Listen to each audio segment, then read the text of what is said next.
Gálatas es un libro el cual vemos un lado diferente de Pablo. Él ha sido desafiado, presionado y cuando escribió esta carta está enojado. ¿Por qué está tan enojado?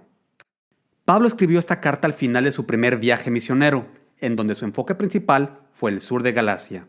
Por casi 2 años viajó en esta área, en donde proclamó las buenas nuevas de Jesús, plantó iglesias y vivió el poder del Espíritu Santo.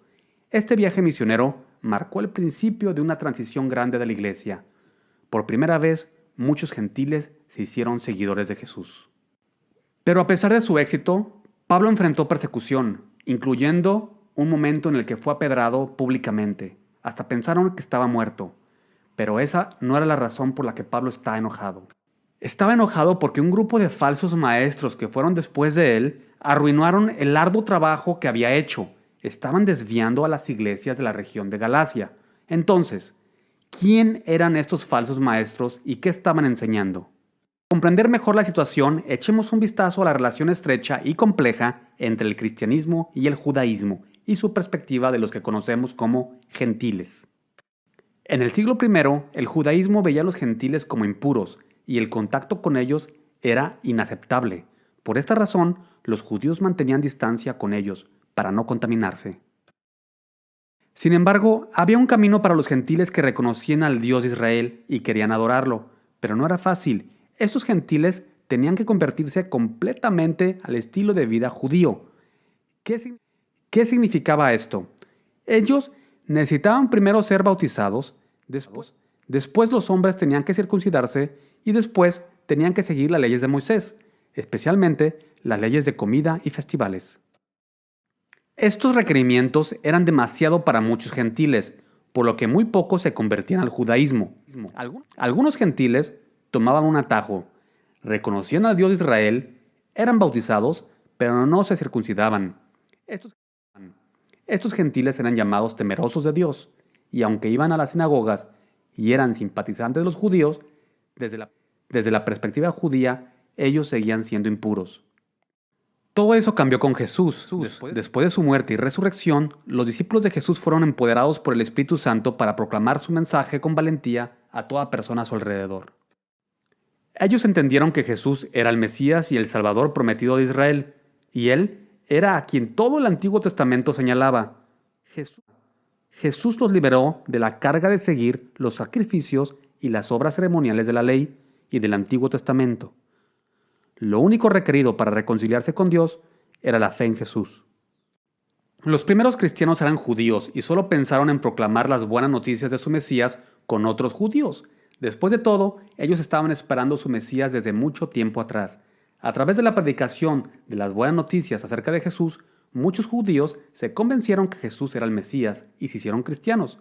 Desafortunadamente, la mayoría de los judíos se rehusaron a aceptar a Jesús como su Mesías. Ellos prefirieron seguir sus tradiciones y leyes y no convertirse en seguidores de Jesús. Con todo esto, las cosas entre los judíos y gentiles se pusieron tensas, pero hubo algo aún más grandioso.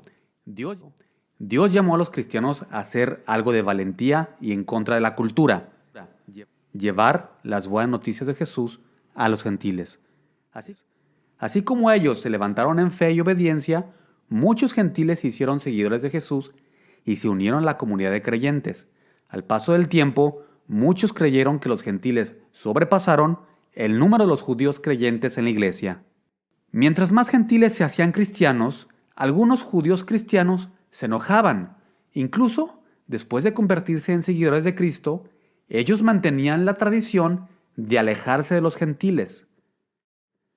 Pero, ¿deberían simplemente aceptarlos? ¿Qué pensaría el resto de la comunidad judía? Ellos temían ser rechazados o perseguidos por ser amables con los gentiles. ¿Y entonces qué hicieron? Por temor, ellos comprometieron el mensaje del Evangelio. Ellos decidieron que la fe en Jesús solamente no era suficiente para tener una buena relación con Dios.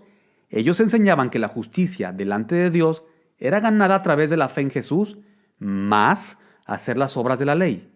Exigían a los gentiles que querían convertirse en seguidores de Jesús a pasar por las leyes de conversión de los judíos. En otras palabras, los gentiles debían convertirse al judaísmo primero para poder ser seguidores de Jesús. Por esta razón, Estos falsos maestros eran llamados los partidarios de la circuncisión o judaizantes. Entonces, ¿qué hicieron los judaizantes? Después que Pablo plantaba una iglesia e iba a la siguiente ciudad, ellos llegaban y desacreditaban a Pablo. Afirmaban que no era un verdadero apóstol, que era un falso maestro que enseñaba un evangelio incompleto. Le acusaban de proclamar un evangelio fácil para los gentiles con el fin de tener muchos conversos y los dejaba como temerosos de Dios, impíos. Los judaizantes entonces enseñaban a esta nueva iglesia lo que ellos llamaban el mensaje del verdadero evangelio, lo que Pablo no les dijo. Ellos tenían una influencia muy fuerte en algunas de las primeras iglesias, convirtiendo a los nuevos cristianos en lo que el apóstol Pablo llamó un evangelio diferente. Entonces, ¿por qué Pablo está tan enojado? Porque Jesús ha dado el regalo más grande en el mundo a los habitantes de Galacia. Fueron justificados por la fe en él y ellos estaban despreciándolo. Ellos estaban tratando de ganar su favor con frutos inútiles, en lugar de aceptar el único camino a la salvación. Ahora que conoces un poco del contexto histórico y cómo los judaizantes estaban comprometiendo el mensaje del Evangelio, ¿cómo te ayuda a saber todo esto al leer el libro de Gálatas? ¿Cuál es el mensaje de Pablo a los Gálatas y cómo lo vivimos hoy? Cuando aprendemos verdaderamente a permanecer firmes en nuestra fe y caminamos en la libertad que Dios tiene para nosotros.